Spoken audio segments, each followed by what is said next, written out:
في هذا الفيديو يا أخوان سأجيب على جميع الأسئلة التي تسألوني بكل شيء، وخصوصا بتوكن المقايضة وكمان تذاكر السحب.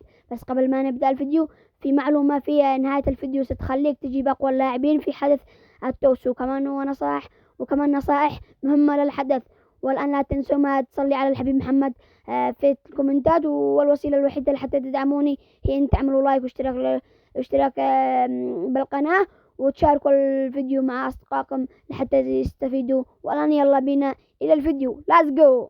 أول شيء يا شباب سنبدأ وهو مقايضة الدوري. نعم يا شباب، مقايضة الدوري سوف ينزل بدل هذا اللاعب يا شباب مركز على ما أظن لاعب في مركز السي بي أو الكام، أو على ما أظن السيم. واحد من هؤلاء المراكز هينزلوا، بس أنا متأكد منه إنه هينزل بمركز الكام لأن اللعبة تفضل هذا المركز. كمان يا شباب يمكن ينزل هذا اللاعب اوفر 118. اما بالنسبة للحدث حكاية وطن في قسم البرازيل هينزل ام لا؟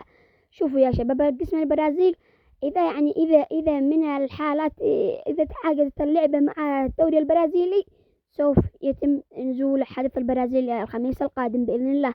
واذا ما تعاقدوا مع اسم الدوري البرازيلي ما راح ينزلوش، لأن لا مش متعاقدين مع نيمار ولا متعاقدين مع الدوري البرازيلي، ما مش يحققون إنهم ينزلوا اللاعبين تبع البرازيل. فينيسيوس متعاقدين معه نعم يا شباب، ومتفقين معه إنهم يكونوا ينزلوه عادي. بس متأكد 100% إذا تعاقدوا مع الدوري البرازيلي سوف ينزل القسم، أو سوف ينزل يوم الخميس قسم أسبانيا. نعم يا شباب، من كان يختدم الحدث ثالث الوطن.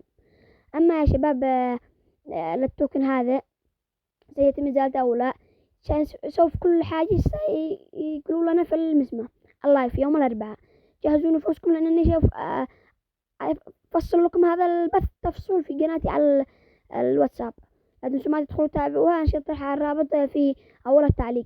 أما يا شباب يمكن إذا مسحوا هذا التوكن تبع هذا السحب على ما أظن سوف يضيفوا لنا توكن يشبه أيقونة الاستثنائي. نعم يا شباب، الذهبي هذا التوكن. وأما هنا يا شباب عند المقايضة عند الشرط إذا نزل نريد من اللعبة أن تنزل لنا مش أي لاعب، تطرح لنا أي لاعب هكذا، تحط لنا مثلا لاعب 113 5 نقاط، لاعب 114 5 نقاط، لاعب 115. نشتي يرتفع في الزيادة نفس الشرط الأول، نظام النقاط نفس ما الشرط الأول، إنه شيء حلو أسعار نقدر نلعب نجيب كم لاعب روقان يا شباب. انتم دراية والله، لازم فيفا تفعل لنا هذا نفس ما أقول لكم. أما يا شباب هون خلصنا كل شيء. الآن يا شباب أنا جبت الأسبوع الأول مقايضة عفوا يا شباب فعلت مقايضة جارث بيل. نعم يا شباب، شوفوا تشكيلتي عدمي على أطور فينيسيوس جونيور. نعم يا شباب، وأطور كمان جارث بيل وغير الدفاع كورتوا. خلاص حظي كان مجنون لما طلع لي هذا الحظ. أما الدفاع هذا خلاص، هذا ضروري أستميت غير. اكتبوا لي في التعليقات ضروري أغيره، صح؟ ضروري أغير السي بي والار بي والكام مع رئيس وهؤلاء قدم يلا يمشوا معي لو ما أبصر لي سيم ثاني. شوفوا يا شباب هذا الاحتياط جبت لي أنا مسمه، جبت بوفون ومسمه هذا بيدري واللاعب هذاك. أما هذا يا شباب صراحة لاعب خرافي صراحة، عنده حركة المهارة 5 نجوم صراحة، أسطوري يا شباب. كيف التشكيلة؟